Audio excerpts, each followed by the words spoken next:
샬롬 샬롬 샬롬 샬롬 샬롬. 하나님 사랑합니다. 여러분 주 안에서 사랑합니다. 오늘부터 우리 고린도전서 로마서가 끝났어요. 그죠? 바울의 인사와 감사로 시작이 됩니다. 바울은 고린도 교회에 있었던 분쟁과 분열을 책임지면서 오직 그리스도만이 그들의 주가 되심을 강조하죠. 그리스도를 통한 복음만이 성도의 구원의 근거가 되고 이는 하나님의 지혜이며 구원의 능력으로 성도들이 오직 그리스도 안에서 자랑해야 할 근거가 된다.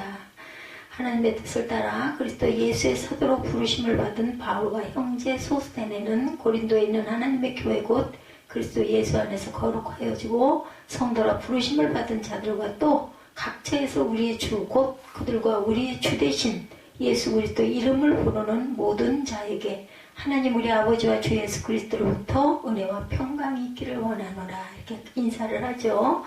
고린도 성도들을 향한 인사입니다. 그리스도 예수 안에서 너에게 주신 하나님의 은혜로 말미암아 내가 너희를 위하여 항상 하나님께 감사하는 이는 너희가 그 안에서 모든 일 곧 모든 언변과 모든 지식의 풍족함으로 그리스도의 증거가 너희 중에 견고하게 되어 너희가 모든 은사에 부족함이 없이 우리 주 예수 그리스도의 나타나심을 기다립니다. 감사한다라는 거죠.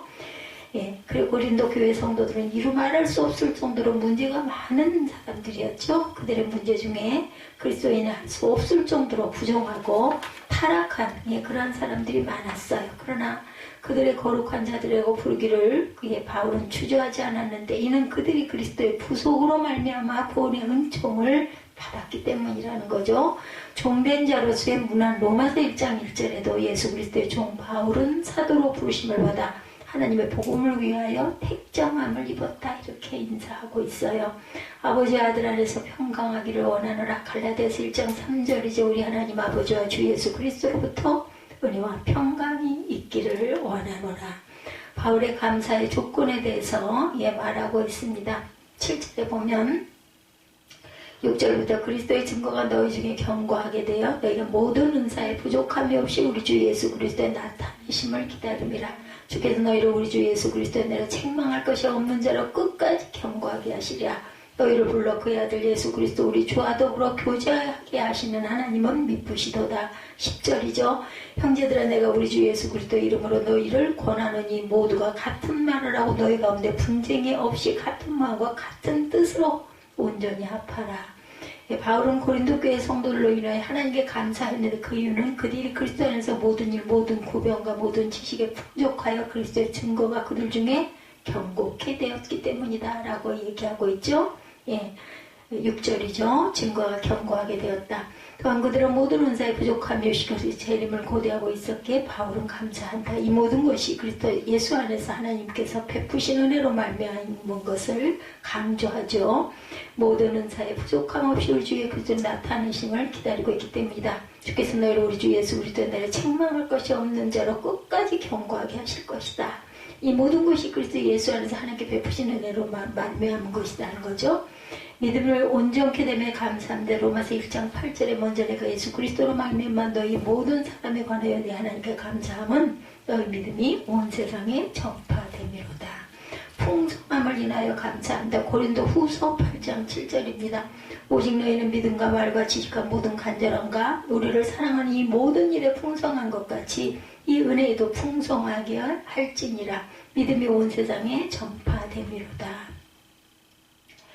우리 주 예수 그리스도 이름으로 너희를 권하노니 모두가 같은 말을 하고 너희 가운데 분쟁 없이 같은 마음과 같은 뜻으로 온전히 합하라. 이렇게 얘기하고 있어요. 8절에도 너희를 우리 주 예수 그리스도는 책망할 것이 없는 자를 끝까지 견고하게 하실 것이고 너희를 불러 그의 아들 예수 그리스도 우리 주와 더불어 교제하게 하시는 하나님은 미쁘시도다. 신실하시다라는 거죠. 미쁘시도다. 9절입니다. 미쁘신 하나님이에요.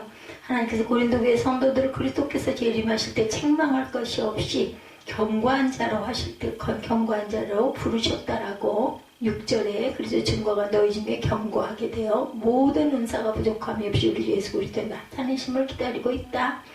성도들을 불러 그의 아들 예수 그리스도로 더불어 교제케 하신 하나님은 미쁘시다. 즉 고린도 교회 성도들은 부족하지만 하나님의 신실하심으로 그들의 구원이 확실하다. 바울의 성도들로 인해 감사는 하나님의 은혜를 근거로 하고 있었던 거예요. 성도를 흠없게 하세. 빌립보서 2장 15절이죠. 이는 너희가 흠이 없고 순전하여 어그러지고 거스르는 세대 가운데서 하나님의 흠없는 자녀로 세상에서 그들 가운데 빛들로 나타내며 삼위 하나님과의 교제입니다. 요한 1서 1장 3절입니다. 우리가 보고 들은 바를 너희에게도 전하면 너희로 우리와 사귐이 있게 하려 함이니 우리의 사귐은 아버지와 그의 아들 예수 그리스도와 더불어 누림이라. 고린도 교회 분열 분쟁이 없어서 같은 뜻을 합하라고 얘기하고 있습니다. 10절이죠. 네, 내가 우리 주 예수 그리스도 이름으로 너희를 권하노니 모두 같은 말을 하고 너희 가운데 분쟁이 없이 같은 마음과 같은 뜻으로 온전히 합하라. 바울은 고린도 교회 성도들에게 다 같은 말을 하고 그들 가운데 분쟁이 없이 같은 마음과 같은 뜻으로 온전히 합하라고 그리스도 이름으로 명합니다. 교회는 그리스도의 몸으로 하나가 되어야 돼요. 하나 되면 교회의 본질적인 속성이기 때문에 하나 되지 못하면 진정한 교회의 모습이 아니죠. 교회의 구성원은 세상의 어떠한 단체의 구성원보다 다양하고 이질적인 사람들의 모임이에요. 그러므로 자연 상태에서 성도들이 하나 된다는 것은 매우 어려운 일일 수밖에 없다. 그러나 그리스도 안에서 변화받은 성도들이 믿음으로 말미암아 하나가 될 수 있기에 바울은 교회를 향하여 하나가 될 것을 명합니다.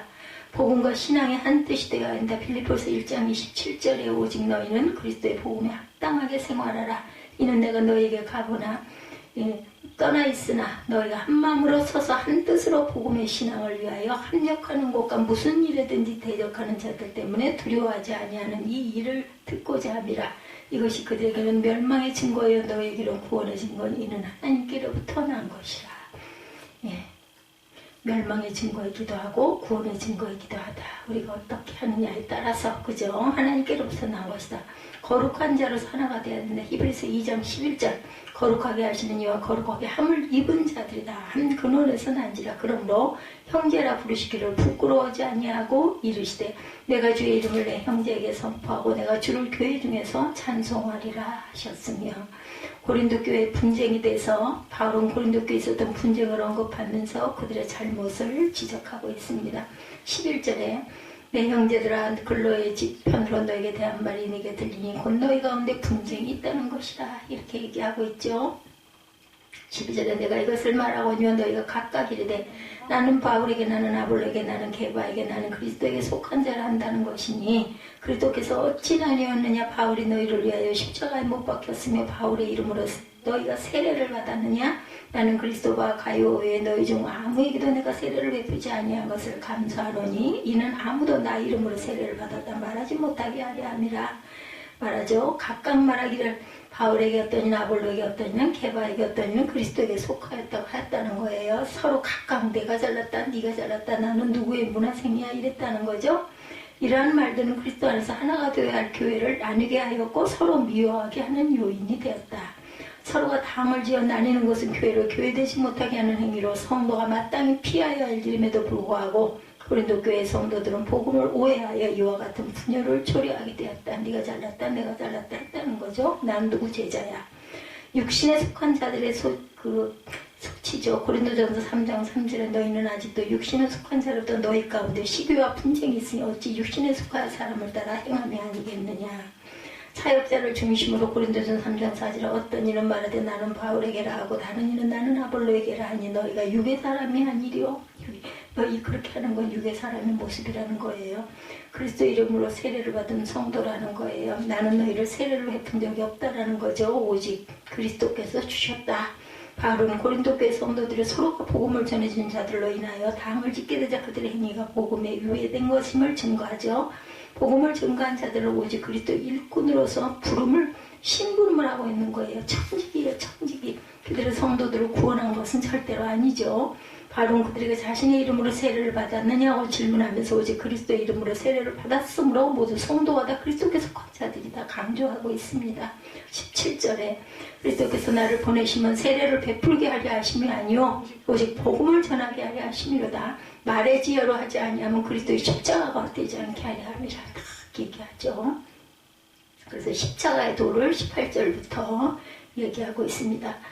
예, 그리스도께서 십자가의 구속을 이루시고 일꾼들을 보내셔서 복음을 전하게 하셨으므로 모든 성도가 오직 그리스도께만 영광을 돌려야 한다. 그리스도의 죽음과 합해야 한다. 로마서 6장 3절입니다. 우리 그리스도 예수 합하여 세례를 받은 우리는 그의 죽으심과 합하여 세례를 받은 줄을 알지 못하느냐. 화목을 이루어야 한다. 에베소서 2장 16절입니다.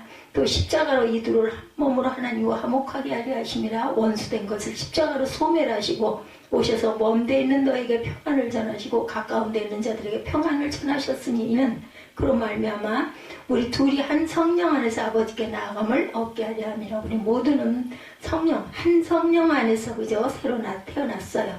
네, 능력과 지혜 줍니다. 십자가의 도다. 18절에 십자가의 도가 멸망하는 자들에게 미련한 것이요 구원을 받은 우리에게는 하나님의 능력이라는 거죠. 예, 그리스도로 말미암은 십자가의 도의 의미를 증거함으로 복음의 정체를 성도들에게 인식시키고 있습니다. 십자가의 도는 멸망하는 자들에게 미련해 보이지만 구원받는 성도에게는 하나님의 능력이 된다. 세상에 지혜로워 보이는 것들이 많이 있지만 하나님께서는 진정으로 죄인을 구원할 수 있는 십자가의 도를 통하여 구원 역사를 진행시켰다라는 것. 십자가의 세상에서는 저주받은 그런 상징이지만 십자가가 하나님께서는 이를 통하여 구원의 뜻을 이룹니다.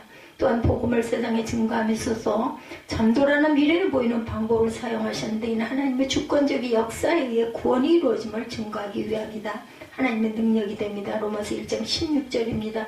내가 복음을 부끄러워하지 아니하노니 이 복음은 모든 믿는 자에게 구원을 주시는 하나님의 능력이 됩니다. 먼저는 유대인에게요. 그리고 헬라인에게로다.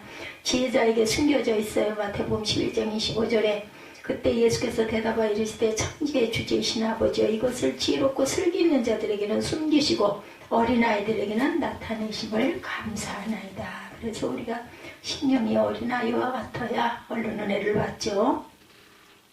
하나님의 능력인 십자가입니다. 예, 그래서 하나님의 지혜에 있어서는 세상의 자기로 지혜 하나님을 알지 못함으로 하나님께서 전도에 미련한 것으로 믿는 자들을 구원하시기를 기뻐하셨도다. 22절에 유대인은 표적을 구하고 헬라인은 지혜를 찾으나 우리는 십자가에 못 박힌 그리스도를 전하니 유대인에게는 거리끼는 것이요 이방인에게는 미련한 것이로되 오직 부르심을 받은 자들에겐 유대인이나 헬라인이나 그리스도는 하나님의 능력이요 하나님의 지혜니라. 24절이죠.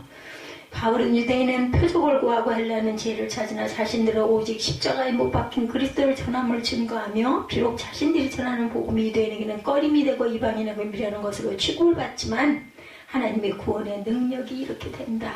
하나님의 미련한 것이 사랑의 지혜 있는 것보다 지혜롭고 사람의 지혜 있는 것보다 지혜롭고 하나님의 약한 것이 사람을 강한 것보다 강한 것은 하나님이 이루신 구원의 역사에서 증거됨을 바울은 교훈합니다. 세상 지혜를 미련케 하신 하나님이죠. 로마서 1장 21, 2절입니다. 하나님을 알되 하나님을 영화롭게도 아니하며 감사하지도 아니하고 오히려 그 생각이 허망하여져서 미련한 마음이 어두워졌나니 스스로 지혜 있다 하나 어리석게 되어 썩어지지 아니하는 하나님의 영광을 썩어질 사람과 새가 짐승과 기어다니는 동물 모양의 우상으로 바뀌었느나. 측량이 불가능한 지혜인데 로마서 11장 33절에 깊도다 하나님의 지혜와 지식의 풍성하며 그의 판단은 헤아리지 못할 것이며 그의 길은 찾지 못할 것이다. 그리스도 안에서의 자랑을 하고 있습니다. 바울은 성도들이 오직 그리스도 안에서 자랑해야 함을 강조하고 있죠. 네, 그래서 지혜 있는 자가 어디 있느냐, 선비가 어디 있느냐, 이 세대의 변론가가 어디 있느냐, 하나님께서 이 세상의 지혜를 미련하게 하신 것이 아니냐, 하나님의 지혜에 있어서는 이 세상이 자기 지혜로 하나님을 알지 못함으로 하나님께서 전도에 미련한 것으로 믿는 자들을 구원하시기를 기뻐하셨다라는 거예요. 그래서 그리스도 안에서 자랑해야 될 것이다 라는 이야기를 하고 있죠. 그래서 항상 능력이 되고 내가 지혜 있는 자들 지혜를 멸하고 총명한 자를 총명을 폐하리라 하였으나 지혜 있는 자가 어디 있느냐, 선비가 어디 있느냐, 이 세상의 변론가가 어디 있느냐 하는 그 세상의 지혜를 미련하게 하신 것이 아니냐. 하나님의 지혜에 있어서는 이 세상에 자기 지혜로 하나님을 알지 못하므로 하나님께서 전도에 미련한 것으로 믿는 자를 구원하기를 기뻐하셨고 유대인은 표적을 구하고 헬라는 지혜를 찾으나 우리는 십자가에 못 박힌 그리스도를 전하니 유대인은 거리끼는 것이요 이방인은 미련한 것이로되 오직 부르심을 받은 자들에게는 유대인이나 헬라인이나 그리스도는 하나님의 능력이요 하나님의 지혜니라. 24절에 그렇게 말씀하고 있어요. 그래서 우리가 그리스도 안에서 자랑해야 된다라는 거죠. 네, 그래서 하나님의 어리석음이 사람보다 지혜롭고 하나님의 약하심이 사람보다 강하니라. 형제들아 너희를 부르심을 보라. 육체를 따라 지혜로운 자가 많지 아니하며 능한 자가 많지 아니하며 문볼자온 자가 많지 아니하도다. 그러나 하나님께서는 세상에 미련한 것들을 택하사 지혜 있는 자들을 부끄럽게 하려 하시고 세상에 약한 것들을 택하사 강한 것들을 부끄럽게 하신다. 이렇게 말씀하고 있습니다. 그래서 하나님의 세상에 천한 것들과 멸시받는 것들과 없는 것들을 택하사 있는 것들을 피하려 하시는 이는 아무 육체도 하나님 앞에서 자랑하지 못하게 하려 하심이라.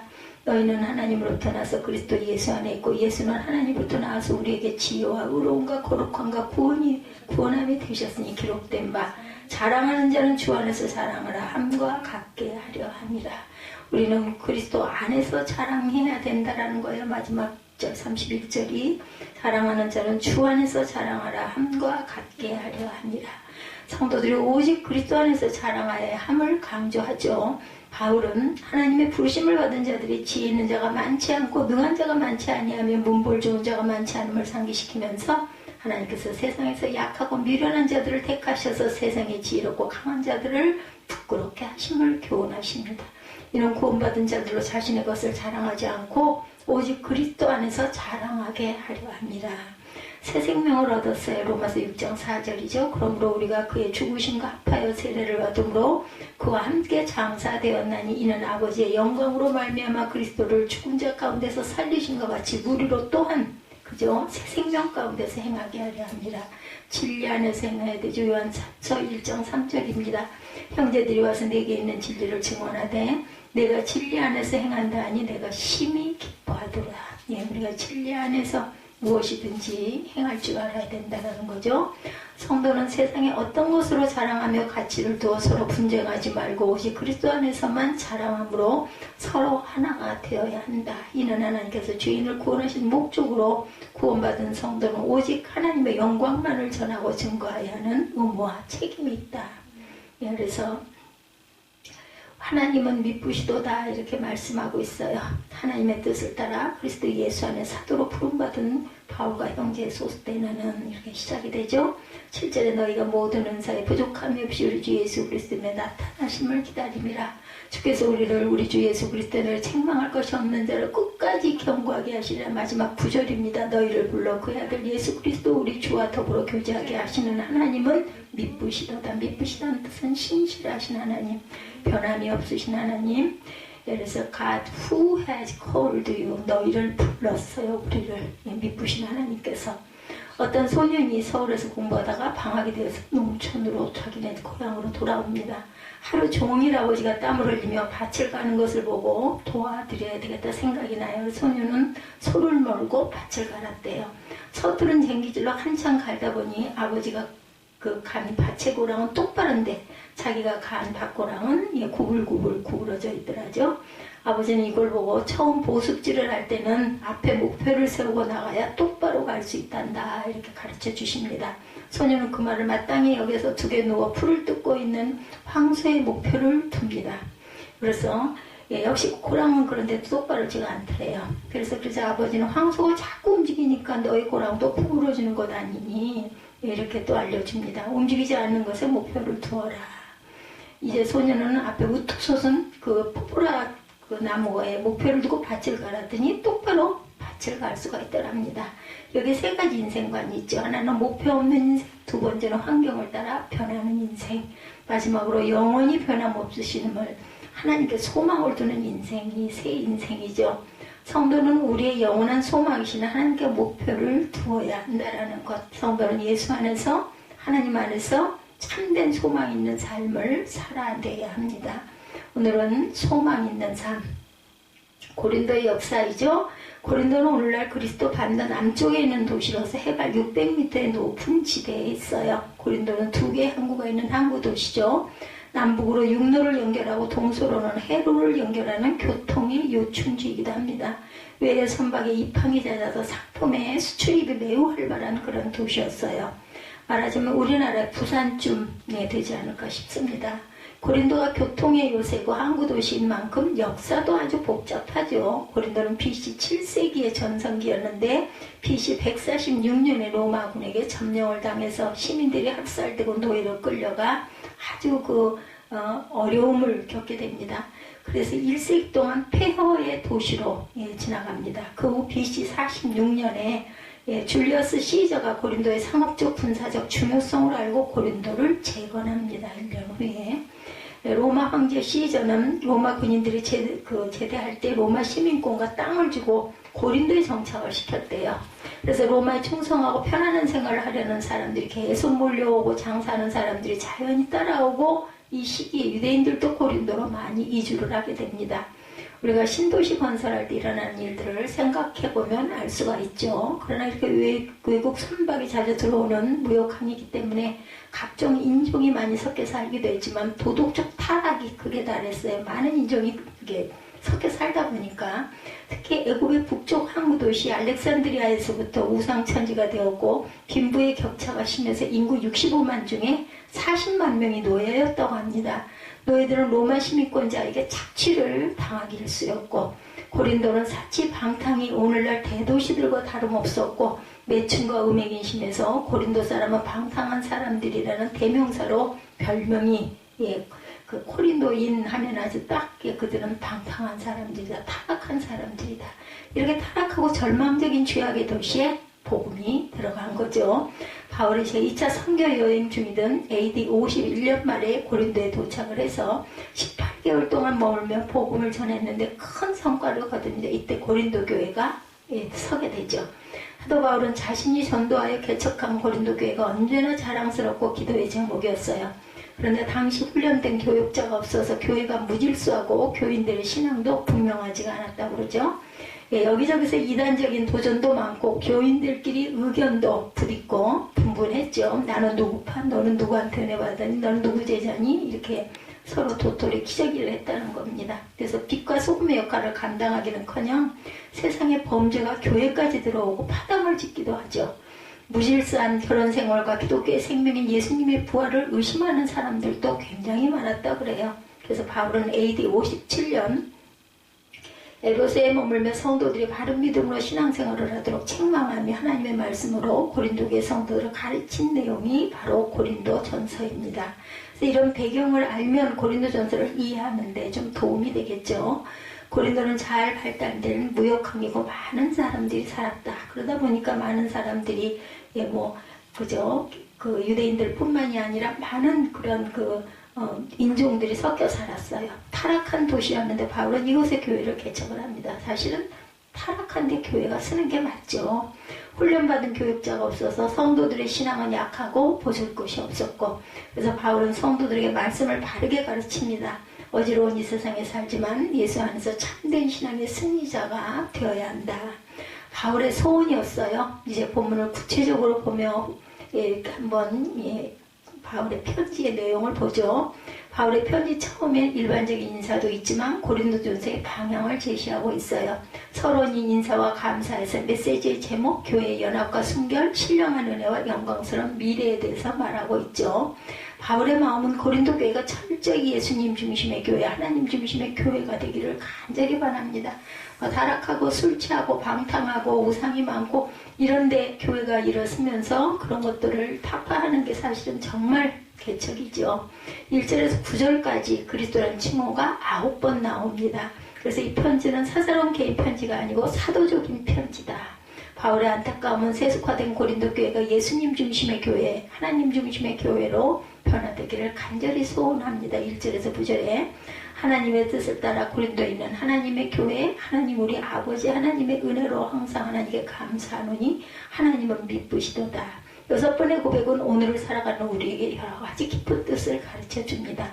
고린도 교회는 사도 바울이 정말 사도인가? 라고 의심하는 사람들도 있었다고 그래요. 그래서 자기의 신분을 명쾌하게 증명하려면 처음부터 분명히 밝힐 필요가 있었다. 자신은 하나님의 뜻을 따라 예수님의 사도로 부르심을 받은 사도 바울이다. 물론 바울은 예수님 12제자 중에 한 명이 아니죠. 그는 이방 선교를 위해서 예수님께서 직접 부르셨어요. 바울은 예수 믿는 사람들을 잡으려고 다메섹에 가는 도중에, 그죠? 예수님의 놀라운 부르심에 확신을 가졌으며 실제 경험을 했으니까. 그런데도 세상 사람들의 불신은 계속됩니다. 바울은 첫마디에 사도의 권위와 정통성을 말하지 않을 수 없어요. 2절에 고린도에 있는 하나님의 교회란 말도 아주 의미심장합니다. 교회는 사람이 자주하지 않는 그런 기관이 아니고 하나님께서 세운 하나님의 교회라는 진리죠. 그리고 교회는 예수님께서 세운 예수님의 교회란 의미를 갖고 있어요. 고린도에 있는 하나님 교회 곧 그리스도 예수 안에서 거룩하여지고 성도라 부름을 받은 자들과 또 각처에서 우리의 주 곧 그들과 우리의 주 되신 예수 그리스도 이름을 부르는 모든 자들에게 하나님 우리 아버지와 주 예수 그리스도로부터 은혜와 평강이 있기를 원하노라. 아주 의미심장하게 이제 우리말로 번역을 했지만 원어적으로나 보면 더 대단할 것 같아요.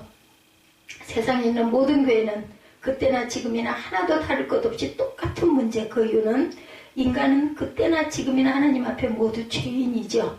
예, 우리는 한 해 동안 진정한 의미에서 예수님 중심, 하나님 중심 신앙생활을 해왔는지 돌아볼 필요가 있습니다.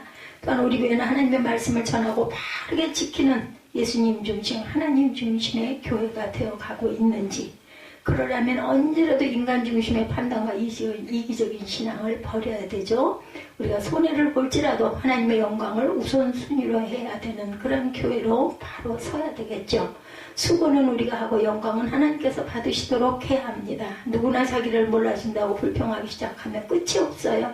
교회의 머리는 목사와 장로도 아니고 권사와 집사도 아니죠. 교회의 머리는 예수님이시고 예수님이 주인이십니다. 우리는 머리 되시는 예수님의 지체예요. 예수께 순종하고 하나님 말씀대로 무조건 따라야 합니다. 바울의 소원은 교회와 성도가 하나님 말씀에 바로 서는 것. 흔히 우리는 교회가 세속화되었다는 말을 하지만 실제로 교회가 타락하고 세속화되기보다는 목회자와 성도들이 세속화가 되어가고 있다는 거예요.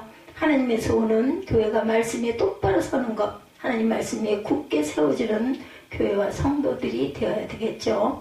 성도의 소망 있는 삶을 살아야 합니다. 우리의 과제는 바울이 고린도 교회를 향해 그토록 눈물로 호소하는 예수님 중심의 교회, 하나님이 중심의 교회가 되도록 노력해야 되겠다. 교회의 머리 되시는 예수님의 통제를 받는 성도는 예수님의 명령에 따라 움직여야지, 그렇지 않으면 영적인 불구자가 되죠. 예수께서 우리의 삶을 모두 지배하심으로 우리의 생각도 일상생활도 하나님의 명령에 순종할 줄 알아야 합니다. 그래서 주일, 성수, 헌신, 성도의 책임과 사명을 잘 감당하죠. 또 한 가지 본문의 중요한 것은 바울의 감사입니다. 4절에 예수님 안에서 너에게 주신 하나님의 은혜를 인해 내가 너희를 위해 항상 하나님께 감사한다. 고린도 교회 성도들이 아무리 속을 썩여도 목회자 바울은 그들을 위해 하나님의 은혜와 평강을 먼저 빌었고 그들에게 부족한 믿음이나마 주신 하나님 은혜에 감사합니다. 믿음은 우리가 준다고 해서 믿음이 심어지는 게 아니라 하나님께서 팩정하시고 하나님께서 부르신 자들이 알게 되고 깨닫게 된다라는 거예요. 사람의 힘으로 하는 게 우리는 할 바를 하면 되는 겁니다. 그리고 되지 않았을 때는 끝까지 기도해야 되죠. 요즘 들어 드는 생각이 화가 나잖아요. 정말 그렇게 나는 이랬는데 몰라주니까, 그죠? 그래서 화를 내면 관계만 나빠질 뿐이지 변화는 절대 없어요. 그나마도 돌파구가 없으니까.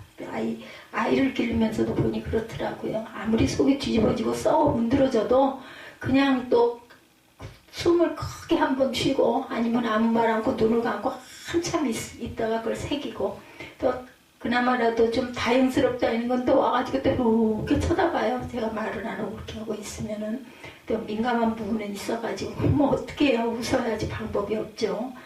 그렇게 되다 보면은 또 그러게요. 물에서 수영을 하다 보니까는 맨 끝날 때쯤 한 30분 전쯤 들어와가지고 두세 바퀴 돌고는 와가지고 장난하고 그래서 오늘은 어떤 분이 나가려고 하는데 이제 낮 시간에 수영을 하니까 아드님이시죠? 그러더라고요. 그래서 예 그런데요. 그랬더니 똑같이 생겨 똑 닮았다고 딱 보자마자 아들이구나 라고 생각을 했다고. 탈의실에서 이제 그 닦고 옷 입고 하는데도 말을 시키시면서 그래서 그렇게 뭐가 이쁘고 뭐가 좋은지 와가지고 이렇게 아양을 뜬다고 그랬더니 아이고 얼마나 좋으세요 그러시더라고요. 하나님의 은혜가 아니면 불가능한 그러한 은혜의 그 사건, 그죠? 우리만 아는 사건들이죠. 하나님과 우리만 아는 23년 우리는 어떤 신앙의 목표를 가지고 또 살아가야 할까요? 하나님의 은혜에 감사하는 생활을 하십시다. 왜냐하면 하나님은 우리에게 은혜를 거저 주셨어요. 그쵸?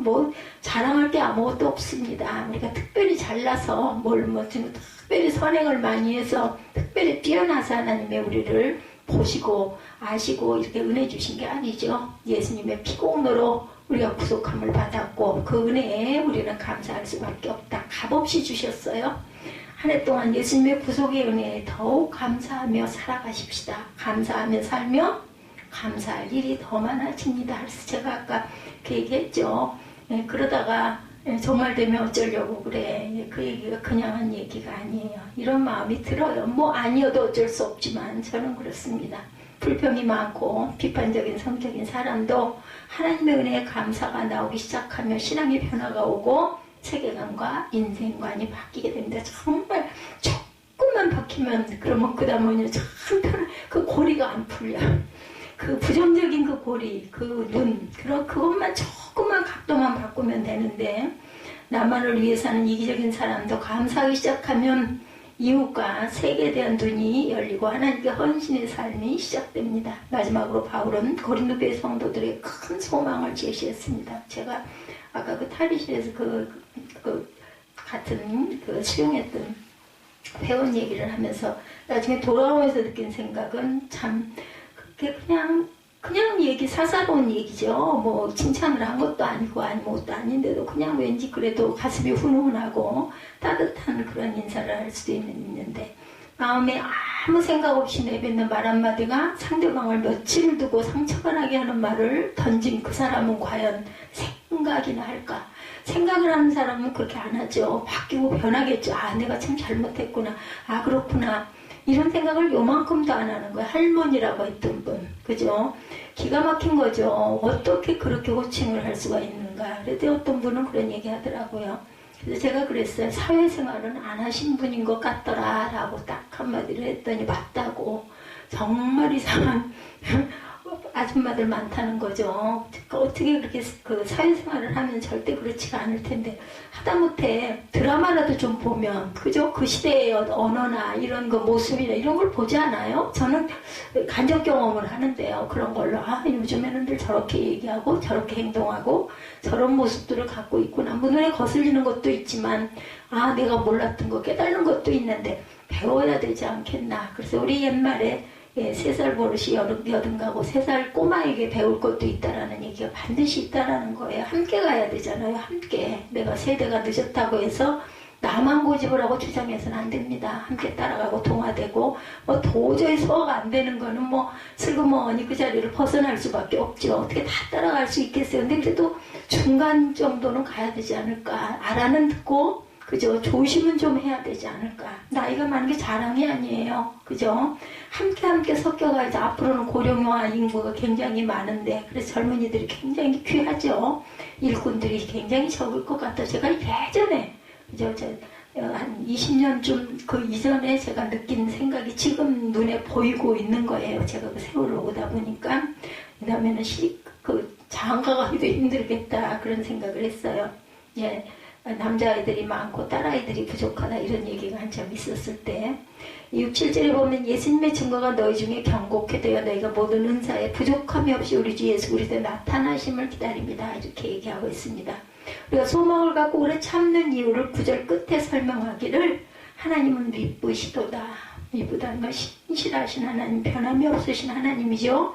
놀라운 말씀입니다. 바울은 고린도 교회 성도들에게 구체적인 책망과 위로 그리고 대안을 제시하기 전에 먼저 소망을 주고 있어요. 예수님 안에서 우리는 소망을 갖습니다. 이게 바울의 참 특징 중에 하나예요. 이렇게 소망을 가지면, 소망을 불어넣어주면, 인정을 해주면 우리 어때요? 그래 나도 좀 해봐야 되겠다. 이렇게 나를 이렇게 칭찬해주니 얼마나 감사한가 이런 생각하지 않아요? 오늘날 이 시대는 절망의 시대고 불안의 시대인 부분이 참 많습니다. 다라고 할 수는 없어요. 절망과 불안을 밟고 승리할 수 있는 것은 예수님 안에 있는 소망이라는 것을 절대 잊지 맙시다. 원망하고 탓하고 세상이 썩었어. 정치가 어때? 하면은 무슨 소용이 있어요. 소망된 부분을 찾아야 되겠죠? 우리가 때로는 밖에서 일어나는 도전과 안에서 일어나는 갈등으로 낙심할 때도 있어요. 그러나 예수님 안에서는 절망이 있을 수 없다라는 것. 왜냐하면 예수님 우리 궁극적인 구원자시고 모든 짐을 대신 져주시는 분이기 때문이죠. 성경에 가르친 대로 절망을 극복하고 소망을 가지고 사는 것 9절의 말씀대로 너희를 불러 그의 아들 예수 그리스도 우리 주로 더불어 교제케 하시는 하나님은 미쁘시도다. 예수님과 교제하는 것은 우리가 영적으로 살아있다라는 의미죠. 하나님의 미쁘심이 우리의 소망의 근거가 된다라는 것입니다. 23년에 우리는 사막 같은 세상을 또 살아가겠죠. 뭐 특별히 뭐 다르겠어요. 그죠? 더 나빠질 수도 있을 거예요. 우리는 불확실한 시대, 불안한 시대를 살고 있는 것만은 사실이에요. 실제. 그죠? 그래도 소망과 꿈을 가지고 한 발 한 발 나아가야 되겠죠. 우리의 소망의 근거 되시는 예수님은 언제나 변함없이 선택받은 자들을 사랑하시고 간섭하시고 위로하시고 도와주시는 분입니다. 하나님은 우리의 소망이셔요. 아무리 힘들어도 감사하며 살면 감사할 일들이 보이고 생깁니다. 고린도전서 10장 31절에 그런즉 너희가 먹든지 마시든지 무엇을 하든지 다 하나님의 영광을 위하여 하라고 하셨어요. 날마다 주님과 동행함으로 하나님의 영광을 드러낼 줄 아는 그런 희망찬 삶을 살아가십시다. 사도 바울은 고린도 사람들에게 복음을 전하고 교회를 개척할 때 얼마나 힘들었을까요? 그들에게 참 소망이신 예수님을 그래도 기뻐하면서 소개하고 있습니다. 등잔불을 보고 감사하면 촛불을 주시고 촛불을 보고 감사하면 전깃불을 주시고 전깃불을 보고 감사하면 달빛을 주시고 달빛을 보고 감사하면 태양을 주신다 그러죠. 데살로니가전서 5장 18절에 항상 기뻐하라 쉬지 말고 기도하라 범사에 감사하라 이는 그리스도 예수 안에서 너희를 향하신 하나님의 뜻이니라. 하루하루의 우리의 삶 속에서 모든 일에 감사하는 생활을 하나님께 큰 영광을 돌리시면 성도들로서 날마다 예수님 중심 하나님 중심의 성도의 소망 있는 삶을 살아가면 그 감사가 또한 또 다른 감사가 감사를 낳는 그런 감사의 삶이 되실 줄로 믿습니다. 축복합니다. 여러분들 정말 깜깜하고 어두운 정말 기가 막힌 일들이 많이 일어나는 세상이지만 주 안에서 항상 감사하고 그 감사를 몸으로 생활로 또한 우리의 그 모습으로 드러내는 하나님의 귀한 자녀들이 다 되시기를 주님의 이름으로 축복합니다.